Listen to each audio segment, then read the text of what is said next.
क्या बोलता आगे देखो, प्रकृति सम संवेद और विकृति विषम संवेद। इधर देखो, लिखो इन दोनों सिद्धांत लिखो, प्रकृति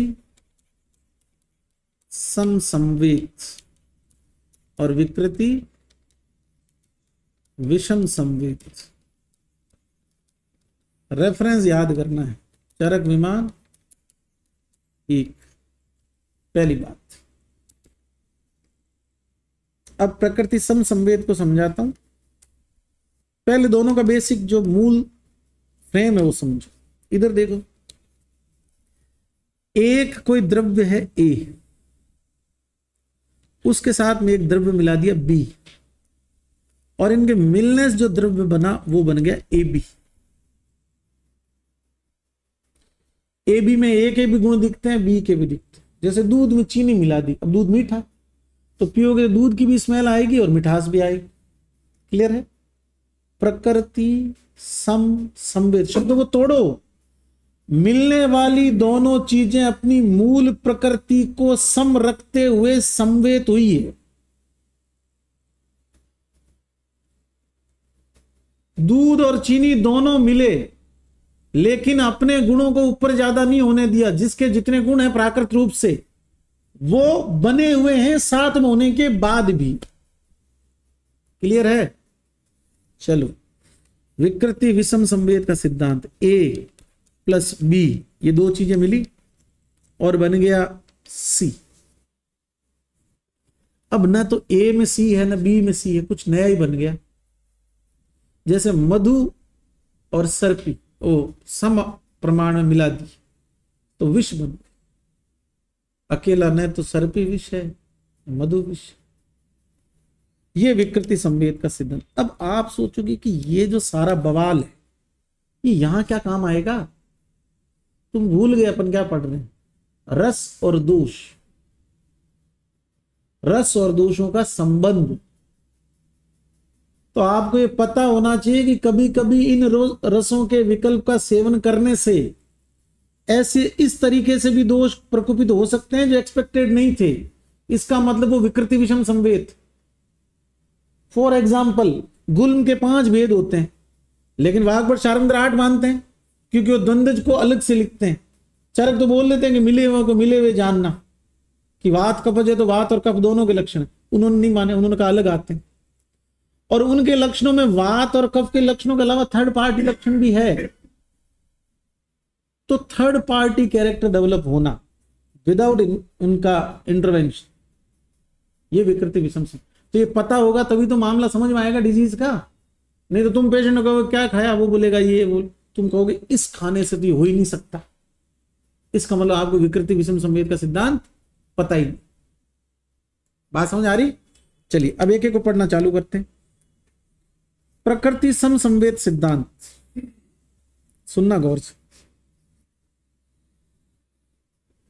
अनेक रसेषु द्रव्येषु अनेक दोषात्मकेषु च विकारेषु।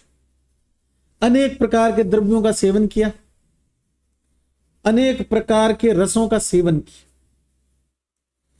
और इन रस और दोषों के मिले जुले प्रभाव किस में दिख रहे हैं? व्याधि। कि अच्छा ये रस खाए, इससे ये दोष कुपित हुए, इसलिए ये व्याधि उत्पन्न हुई है, और इसके ये सिम्टम एग्जैक्ट वही है जो इस रस के सेवन ज्यादा करने से, इस रस के कॉम्बो को सेवन करने से, इन दोषों के कुपित होने से होते हैं। दैट मीन्स वात कफज गुल्म चरक अनुसार वही है कि वात और कफ दोनों के लक्षण आए, नया कुछ। क्या लिखता है? रस दोष प्रभावम एक एकस्येन अभिसमीक्षम। आप एक एक की व्याख्या कर सकते हो कि ये वात की वजह से, ये कफ की वजह से। तो जिसमें ये शब्द आ जाए ना एक एक, इसका मतलब यह है कि आप इंडिविजुअली छांट सकते हो लक्षण में से रोगी के, कि ये तूने वो रस सेवन करे थे उससे वात का प्रकोप होता है और ये वात का लक्षण है। ये तूने वो रस ज्यादा सेवन करे थे, ये कफ का जो है कफ प्रकोपक रस है, इसलिए तेरे कफ के लक्षण। आगे लिखता है ततो द्रव्य विकार्यो प्रभाव। अब कह रहा है कि ये जो है प्रकृति समसंवेद, इसके आधार पर द्रव्य और रोग इनके प्रभाव को तय करें। क्या समझे? पता है अपन 4 प्रकार के प्रभाव पढ़ रहे हैं। रस का प्रभाव पड़ा, दोषों का प्रभाव पड़ा, यहां तक ओके था। लेकिन द्रव्य और व्याधि के प्रभाव को समझने के लिए प्रकृति समसंवेद और विकृति विषम संवेद समझना पड़ रहा है, क्योंकि द्रव्यों का व्याधि पर प्रभाव a प्लस बी बराबर ए बी भी आता है और a प्लस बी बराबर सी भी आता है। तो ये अपने को पता होगा, तभी तो द्रव्यों का व्याधि पे प्रभाव समझ में आएगा। नहीं तो पेशेंट हिस्ट्री दे रहा है कि ये खाया, तुम कहोगे हो ही नहीं सकता, अगर तुम्हें पता ही नहीं है कि इस द्रव्य का विकृति विषम संवेद सिद्धांत ऐसा होता है। चलिए, विकृति विषम संवेद सिद्धांत। आचार्य कहते हैं कि हर जगह a प्लस बी बराबर ए बी नहीं होता, न तू एवं खलु सर्वत्र। हर जगह प्रकृति समसंवेद नहीं लगता। फिर क्या लगता है? न ही विकृति विषम संवेतान दिखता है, क्योंकि विकृत रूप से संवेत हुए द्रव्यों में क्या मिलेगा? नानात्मका नाम परस्परेण च उपहता नाम अन्यश्च।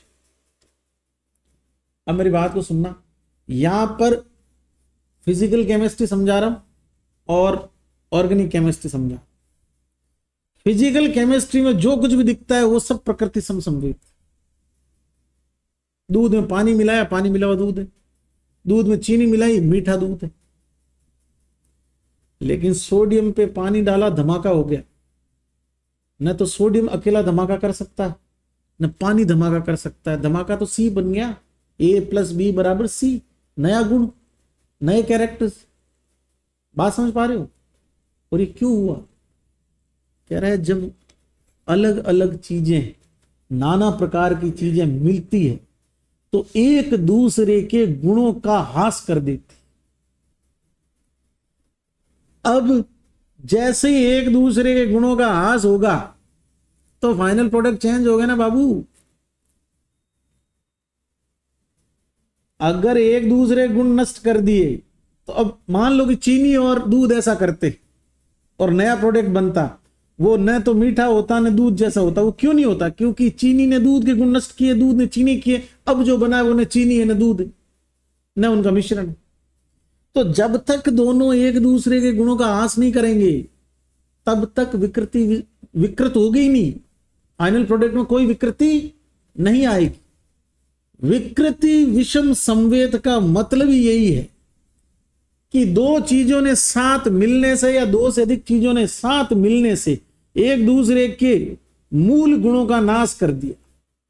तो ये जो लाइन है एग्जाम आती है, नानात्मा का नाम परस्परेण च उपहता नाम अन्यश्च। परस्पर एक दूसरे के गुणों का नाश कर देना। मिला? आगे क्या लिखा है? विकल्पनेर अविकल्पिता नाम। अब जो बना है वो तो ऑप्शन भी नहीं था, मतलब रॉ मटेरियल के ऑप्शन के बाहर का रिजल्ट मिला। तो जो विकल्प प्राप्त हुआ है वो अकल्पित है, अविकल्पित है। तो विकल्पनेर अविकल्पिता नाम।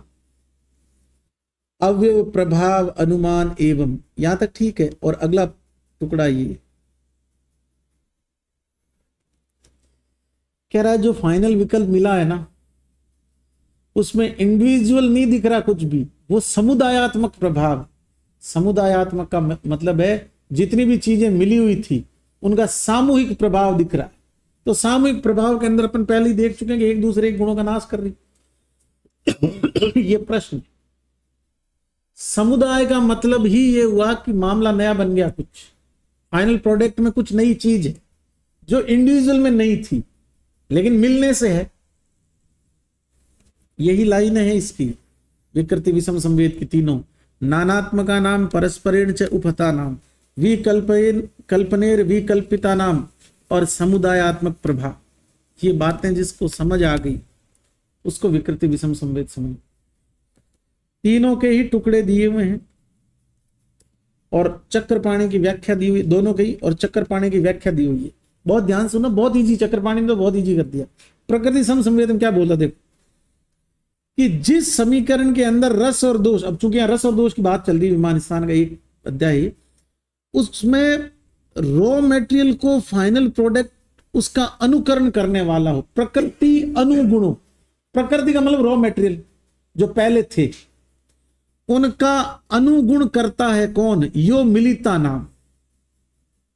जैसे दूध और चीनी अलग अलग है, तो दूध के अपने गुण हैं, चीनी की मधुरता है, मिलाए दूध मीठा हो गया, अब मीठापन चीनी का है, और दूध अपने गुणों को फॉलो कर रहा है, चीनी अपने गुणों को फॉलो कर रही, खाली मिले हुए अपन साथ पी रहे हैं। तो जो प्राकृतिक गुणों को अनुकरण करता है, या जिसमें प्राकृतिक गुणों का रस और दोष अनुकरण करते हैं, कि इस रस के सेवन से ये दोष बढ़ना ही था, इसलिए ये सिम्टम आने ही थे, तो ये प्रकृति समसंवेद। चक्रपाणी आया हुआ एग्जाम में, डायरी में लिखे वैसी बात। विकृति विषम संवेद, ध्यान देना। और शब्द का खेल टोटल, प्रकृति न अनुगुणम, सिर्फ एक न है, जो अपनी प्रकृति मतलब उत्पादक हेतु। जैसे मीठे दूध का उत्पादक हेतु कौन है? चीनी और दूध। तो मीठा दूध अगर चीनी और दूध को फॉलो कर रहा है तब तो ये प्रकृति समसंवेद है, और अगर नहीं कर रहा है तो फिर ये कोई और चीज। तो प्रकृति न अनुगुण आ जाए तो विकृति विषम संवेद। बात समझ में आ गई? चलो अब देखो विकृति विषम संवेद के तीनों टुकड़े जो एग्जाम में आते हैं, एक दे रहा नानात्मका नाम, एक रहा परस्परेण च उपहता नाम, एक विकल्पनेर विकल्पिता नाम, और एक समुदायात्मक प्रभाव वाला जो नीचे लिख रखा है इसने वापिस, समुदय समुदायात्मक प्रभाव। तो मिला ये